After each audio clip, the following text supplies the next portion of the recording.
So, dear students, today we are going to discuss about the hypoglossal nerve. So, what is meant by hypoglossal nerve? Hypoglossal nerve, it is the 12th cranial nerve. I told you what is meant by cranial nerve. Cranial nerves are the nerves arising from the brain. The spinal nerves are the nerves arising from the spinal cord. Okay. See, brain and spinal cord, those are the two parts of the central nervous system. So, those nerves arising from the brain are known as cranial nerves. And this is the last cranial nerve. So, 12th cranial nerve. I told you we are having 12 pairs of cranial nerves. So, this one is a 12th cranial nerve or last cranial nerve. And it is supplies to the muscles of the tongue. So, it is mainly supplies to the tongue. So, introduction is clear. The nucleus. It is arising from hypoglossal nucleus. See here in this image, we can see the medulla, cut section of the lower part of the medulla. See midbrain, this is a midbrain, then pons, medulla. These three together known as the brainstem. So anyway, this is what the medulla. So here inside the medulla, there we are having one nucleus, that is a hypoglossal nucleus. So fibers of this hypoglossal nerve arise from this hypoglossal nucleus. See like this. This is what the cross section or transverse section of the same medulla. Okay, see, this is the medulla cut section or cross section or the transverse section like this. Okay, and superior view. Now we can see the section of the hypoglossal nucleus. So imagine this is a hypoglossal nucleus, and the hypoglossal nerve fibers are arising from that hypoglossal nucleus. This is the opposite side hypoglossal nucleus and the opposite side hypoglossal nerve. Okay, see from this, now we have to discuss. So nucleus is clear, it is arising from hypoglossal nucleus. Now codes and the relations, how it runs. Like the glossopharyngeal nerve, so here we have to discuss the intraneural codes first. Intraneural means inside the medulla, how it runs. This is what the intraneural codes. Then extraneural or outside the neural. That extraneural we can divide it into intracranial codes and the extracranial codes. Intracranial and the extracranial codes. So three parts we have to discuss. First we will see the intraneural codes, how it runs inside the medulla. See, inside the medulla, it runs forward. It runs forward between the pyramidal tract and the olivary nucleus. We'll see that. See, here comes the pyramidal tract, pyramid. Okay, see, this one is the olivary nucleus. See, from this hypoglossal nucleus, this fibers runs almost forward between the pyramidal and the olivary nucleus and reaches the androlateral sulcus. I told you here in this part we are having one sulcus, this is what the androlateral. Here this is a posterolateral and this one is a median. Okay, your opposite side androlateral, posterolateral. Okay, glossopharyngeal nerve comes out through this posterolateral, but this one hypoglossal nerve comes out through this androlateral sulcus. So second point is also clear. First point, it runs forward between this pyramid and olivary nucleus. Second point, it comes out through this androlateral sulcus. Now intracranial codes. First one, it comes out through androlateral sulcus as 10 to 15 rootlets. We'll see that. See here, this one is a hypoglossal nerve. Okay, see like this. This is the androlateral sulcus. So here we can see the small fibers or small rootlets. So it comes out as numerous or 10 to 15 rootlets. Those rootlets first joins together to form two bundles. See like this, two bundles. Those two bundles later joins together to form a single bundle or the hypoglossal nerve proper. So in the intracranial codes, first how it runs. See, it comes out through the androlateral sulcus as 10 to 15 rootlets. Those rootlets first join together to form two bundles. Those two bundles later join together to form a single bundle. We'll see. See, first point, it comes out through androlateral sulcus as 10 to 15 rootlets. Then these rootlets joins together to form two bundles. Okay, then these two bundles later joins together to form the single bundle. Okay, then this nerve comes out through the hypoglossal canal. See, anyway, see here this is what the location of the medulla. Okay, or this is what the location of the brainstem. So from here, this hypoglossal nerve runs anterolaterally. Anterolaterally means I told you this is what the direction. This is the anterior part and this is the lateral side. So anterolaterally means between those two.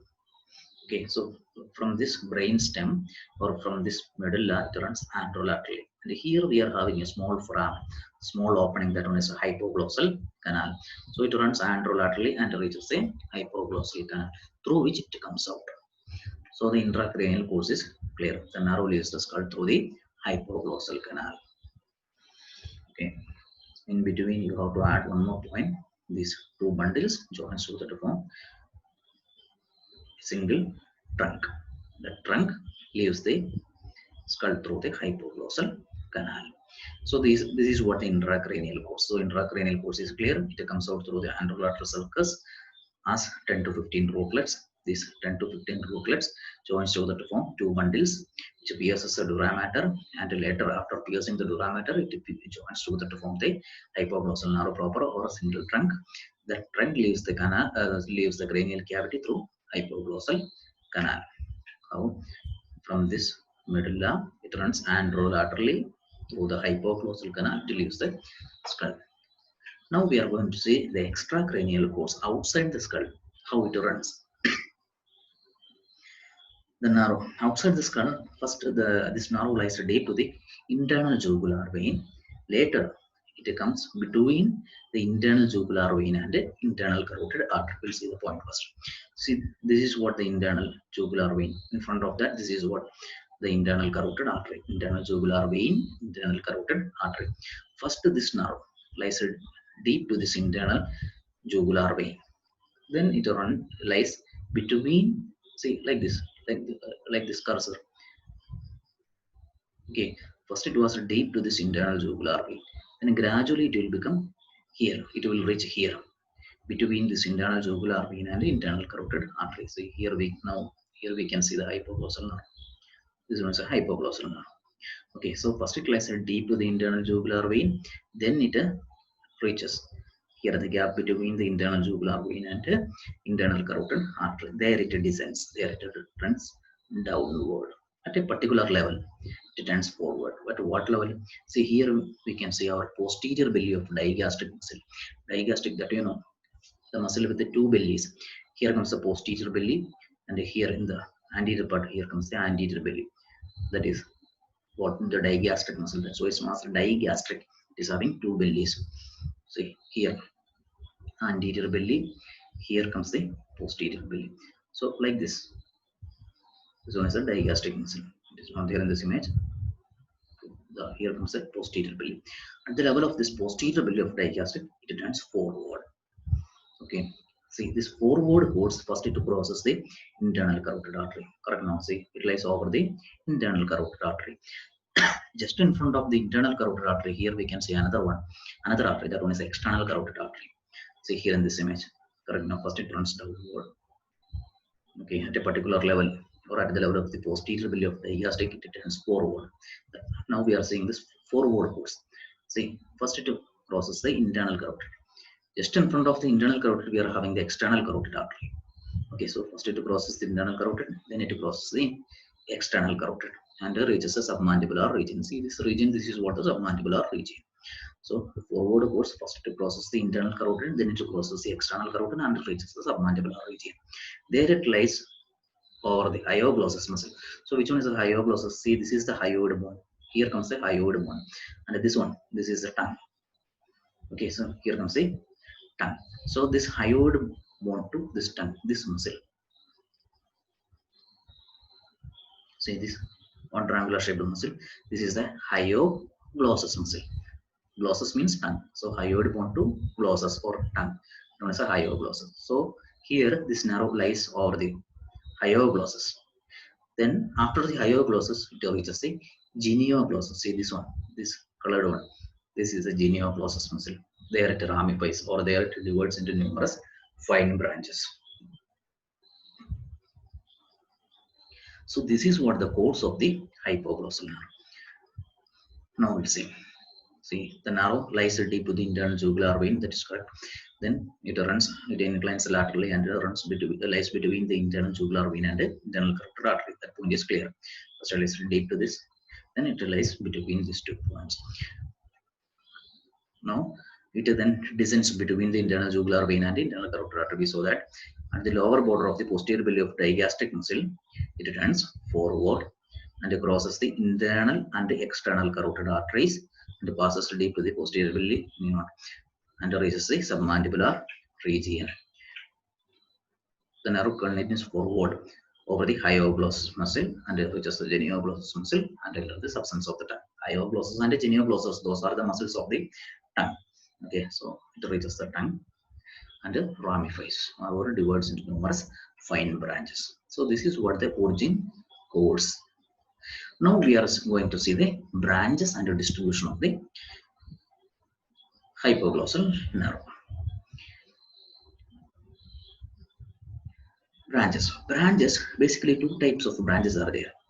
Branches containing fibers of hypoglossal nerve proper and branches containing fibers of C1.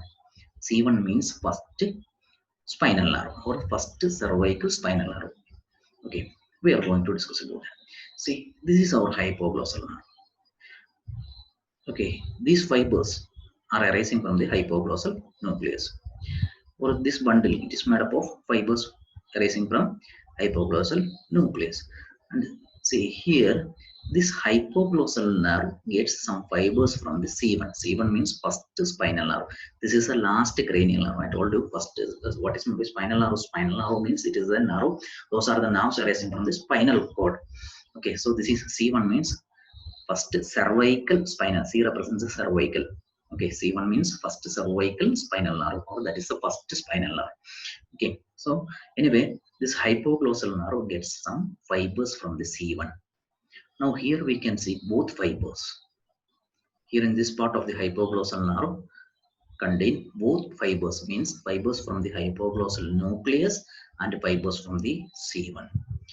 So we can say that this hypoglossal nerve contain 2 types of or 2 fibers. 2 types of fibers means fibers arising from the hypoglossal nucleus and fibers of the C1. Okay. Now, so the branches can be divided into 2 categories. Branches containing fibers of hypoglossal nerve proper means these nerve fibers are arising from hypoglossal nucleus. And the second type, branches containing fibers of the C1. First we will see what are the branches containing C1. See, first meningeal one, meningeal branch. Meningeal branch, it will re-enter into the cranial cavity. Meningeal means it also applies to the meninges. So it will re-enter into the cranial cavity through the same foramen, through the hypoglossal canal, and supplies to the meninges of the posterior cranial fossa. Okay, posterior cranial fossa. Now the second one, descending hypoglossal. See this branch. This is what the descending hypoglossal. Okay, this descending branch, it forms a loop here. This is what the ansa cervicalis. Okay, this narrow loop, it is known as ansa cervicalis. So this descending branch forms the narrow loop or ansa cervicalis. Okay, that's why. So the second branch, descending hypoglossal. Then the third branch, which supplies to thyrohyoid muscle and geniohyoid muscle. See these 2 branches, the thyrohyoid muscle and geniohyoid muscle. In addition to these branches, here meningeal branch. So meningeal branch supplies to the meninges. The second branch is descendant hypoglossal, which forms the ansa cervicalis. Third muscular branches supplies to the thyrohyoid and geniohyoid muscles. Those are the branches of the hypoglossal nerve containing fibers from the C1. Okay, now branches of the branches containing fibers of hypoglossal nerve. Okay, those branches means, see, these branches are or these branches containing fibers from the hypoglossal nucleus. Okay, these branches supplies to the tongue muscles. These branches supplies to the tongue muscles, both the intrinsic and the extrinsic muscle. The tongue is having two types of muscles, extrinsic and the intrinsic muscles. So that branches supplies to the extrinsic and the intrinsic muscles. So branches of the hypoglossal nerve, two types of branches are there. First type, branches containing fibers of hypoglossal nerve. Okay. Second type, branches containing fibers from the CE1. So that's all about the hypoglossal nerve. Remaining details you have to read.